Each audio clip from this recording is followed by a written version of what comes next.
Hey everyone, and welcome to episode number 4 of the Boost Your Biology podcast.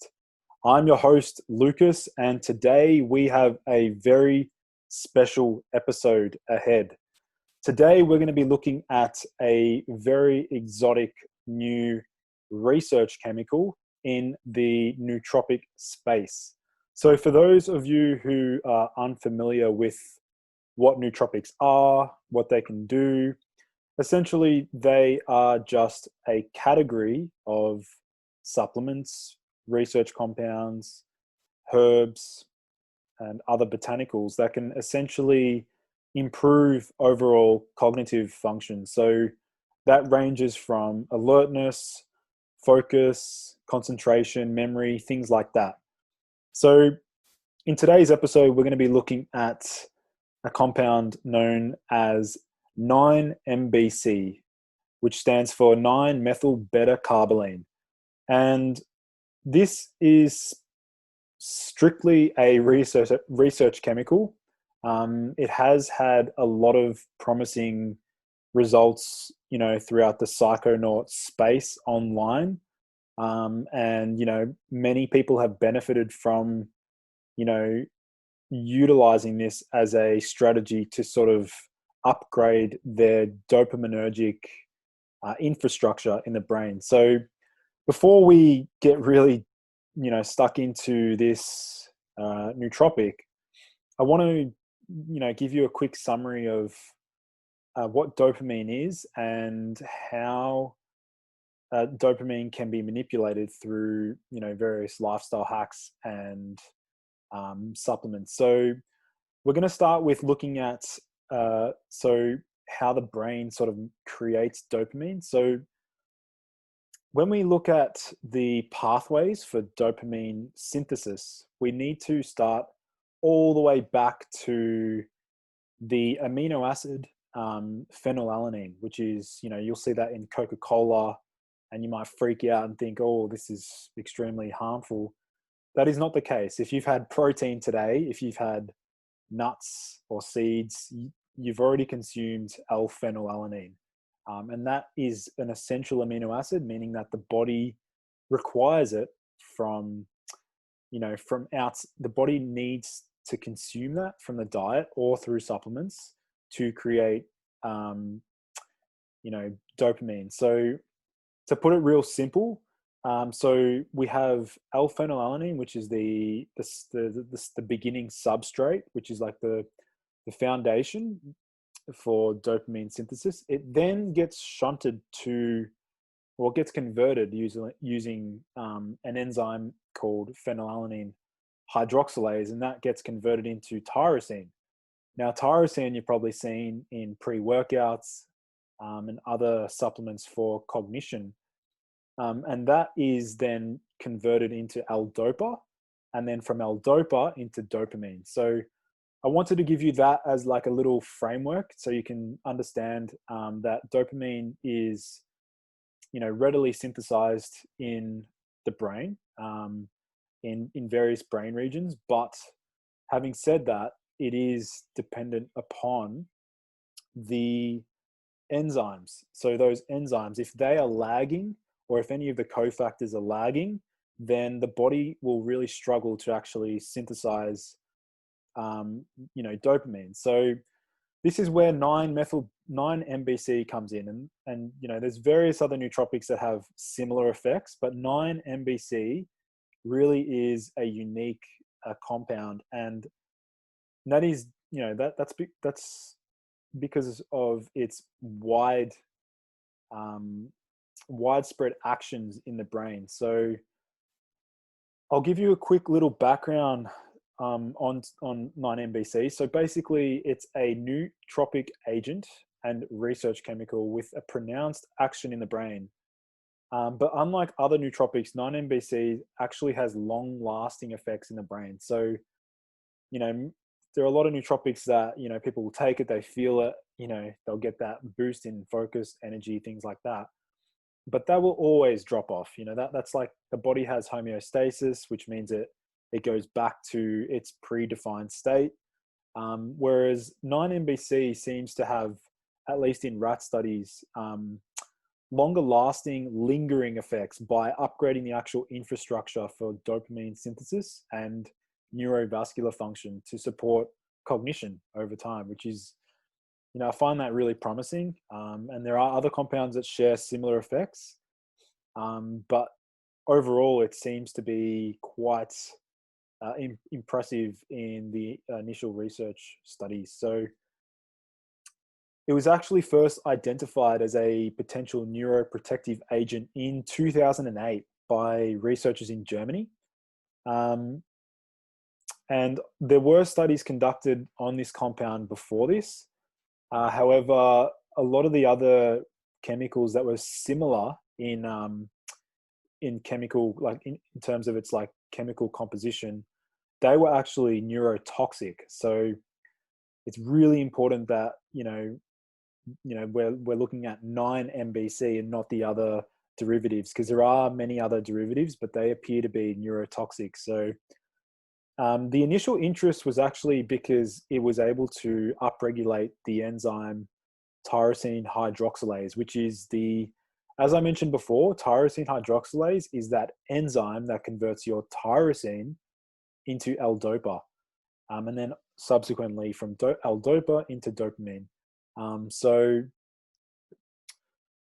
that was really promising. That was the initial highlight. That was the excitement. And obviously the whole nootropic community and psychonauts and, people experimenting, jumped onto it. And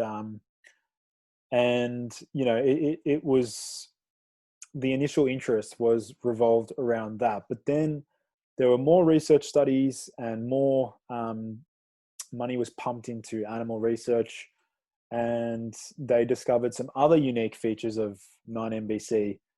And so the key things that, the key features of 9-MBC revolve around targeting dopamine neuronal health via stimulation, protection, regeneration, restoration, repair, and revitalization. So, and this is in multiple areas of the brain, not just like the prefrontal cortex.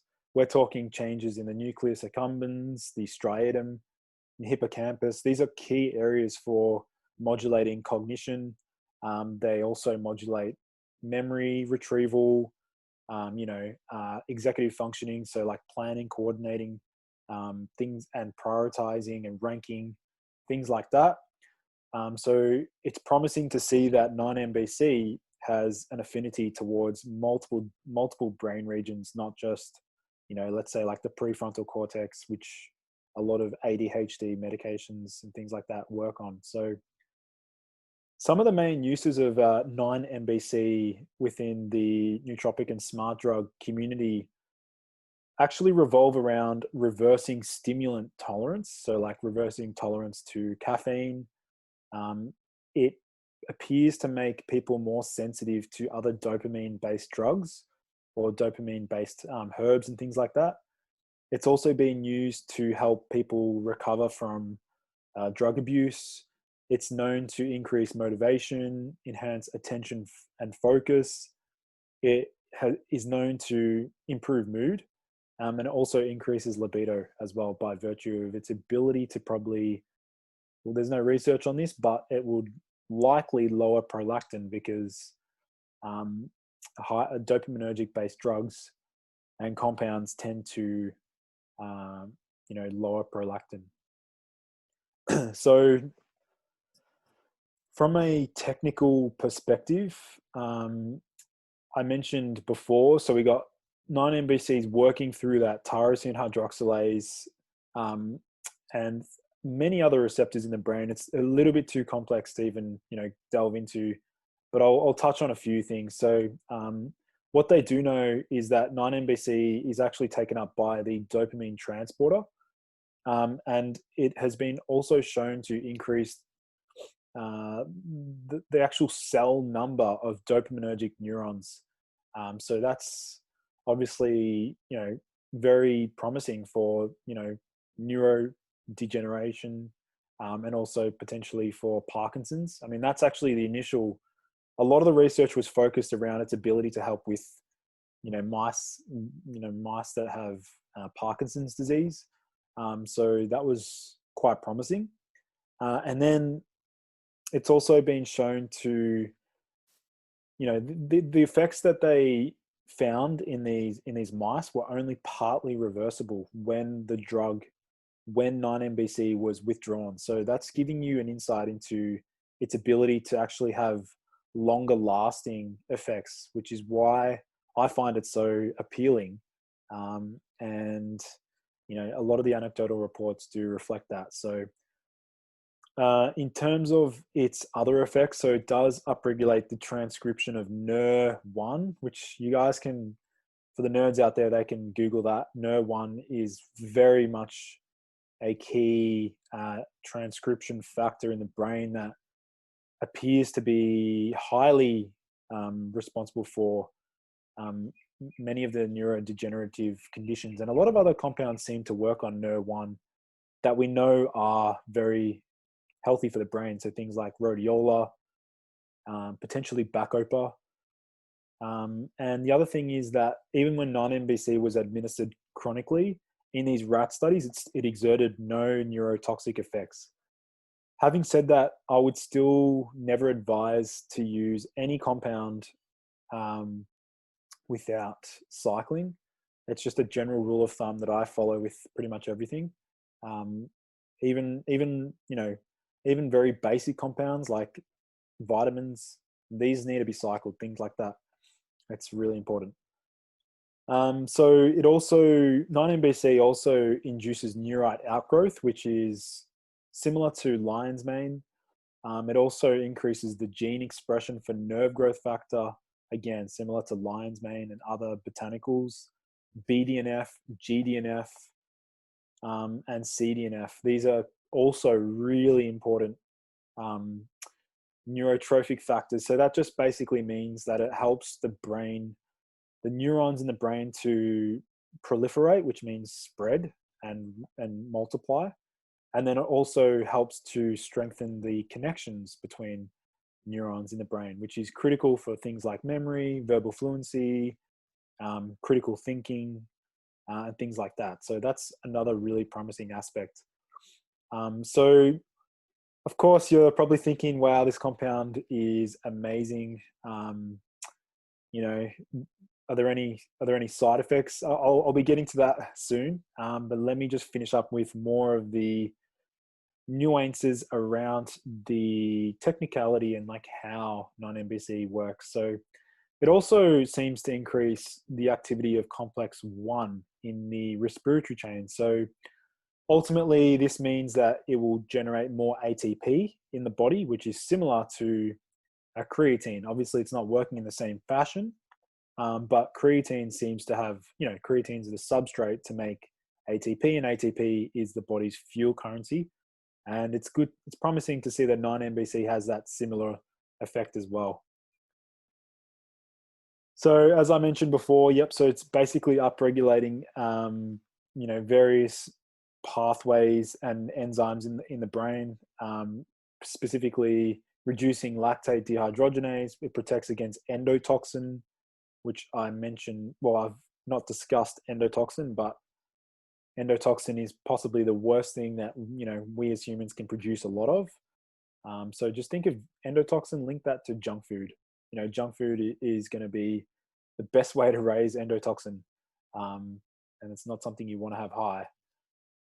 So that's pretty much it. It also may have minor MAO-B inhibition, which is similar to cordyceps. If you've ever used cordyceps, you'll know how that feels. So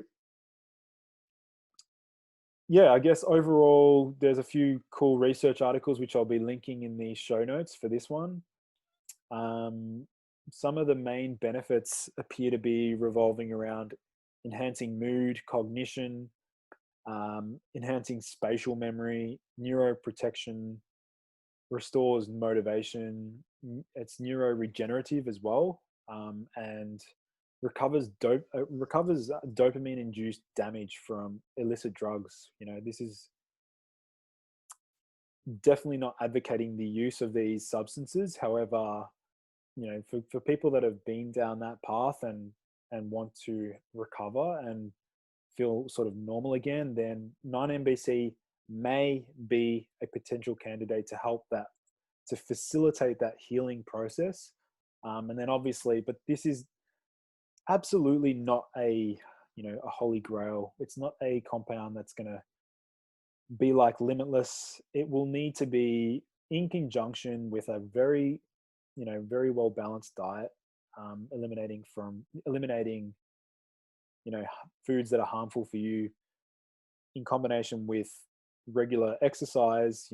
Because I'll need to dedicate an entire episode on the things that the changes that occur in the brain from cardio exercise versus weight training. It's very interesting. So some anecdotal reports. I've got some cool snapshots here you guys can listen into. So one person said that his Vivance dosage, which is a ADHD medication, the magic is back. I'm literally back at stage 1 of tolerance. So he basically just said that, he basically said that the energizing and the dopaminergic properties of that compound was enhanced after using 9-MBC. So he claims that 9-MBC is the pinnacle. And if he were to rank the effectiveness of tolerance reversal and repairing subjective damage from continued amphetamine abuse, he would go 9-MBC, bromantane, BPC 157, then the rest. So that's quite promising. I'll be doing a podcast on those other compounds as well soon. So the anecdotal reports, another person said that it does not feel as strongly stimulating. It's more restorative, kind of refreshing in a way, difficult to describe. It does have some mild stimulatory and wakefulness promoting effects, but it does not substitute the stimulating effects of, say, a coffee. He said that from animal models, it appears to be promising, and he's excited for more human research, and so am I.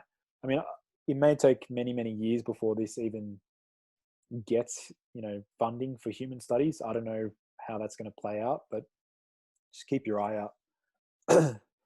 One other guy said, finally got around to taking this substance and I'm impressed. Took 15 milligrams sublingually in the afternoon and felt motivated. He said, it's the evening now and I'm still feeling stimulated. That was really promising. And then that's pretty much it. I won't go into too many other anecdotal reports. I can link them in the show notes if you want to learn more. But some dosages used. So again, this is absolutely not medical advice.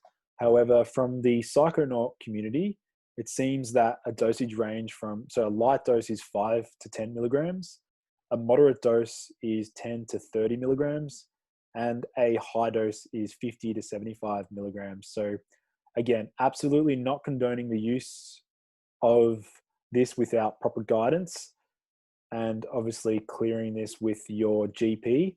This is not medical advice. I'm just sharing dosages that have been used, both clinically or in animal studies, and then converting it into human dosages. So it's really important to emphasize some key side effects of 9-MBC. So the key one is that it increases photosensitivity. So that's your sensitivity to sunlight. So you're more likely to get burnt, if you're using 9-MBC. Another side effect is you should not be combining this compound with methyl donors. So like things like SAMe, methylfolate, trimethylglycine, anything that upregulates methylation appears to be not safe to combine with 9-MBC. And then finally, another side effect has been reported, and it may not be a side effect for some people, is a hyperactive libido and sex drive. And that does not surprise me, given that it's highly dopaminergic. So hopefully, that wraps up today's episode on 9-MBC. Like I said, it's based on the animal studies, it seems to be highly promising. And, I think that it has a lot of potential for future uses. And ultimately, I see it as I even came up with a funny saying to one of my friends. I said, oh, perhaps we should call Sunday 9 NBC Sundays, because it could be something, before you start your week, you may want that refresher or that restoration sort of thing. And then you can carry on with your week as normal. But that every Sunday you're getting that little boost, little upgrade, and then seeing how long that lasts, and then letting it carry on and do its thing. Again, 9NBC is yet another tool in our toolbox. I'll be doing a webinar soon on, boosting dopamine and, hacking dopamine, things like that. So keep a lookout for that. If you've enjoyed this episode, guys, please leave, a 5-star review, and also give it a share and share it around. I appreciate you listening in, and hopefully you learned something new about a brand new research chemical that I hope you've never heard of. All right, guys, thanks for listening in. Peace. Thank you everyone for joining in to today's episode. For in-depth show notes and lessons learned, visit nofilter.media/boost your biology. This has been a No Filter Media production. Say what you want.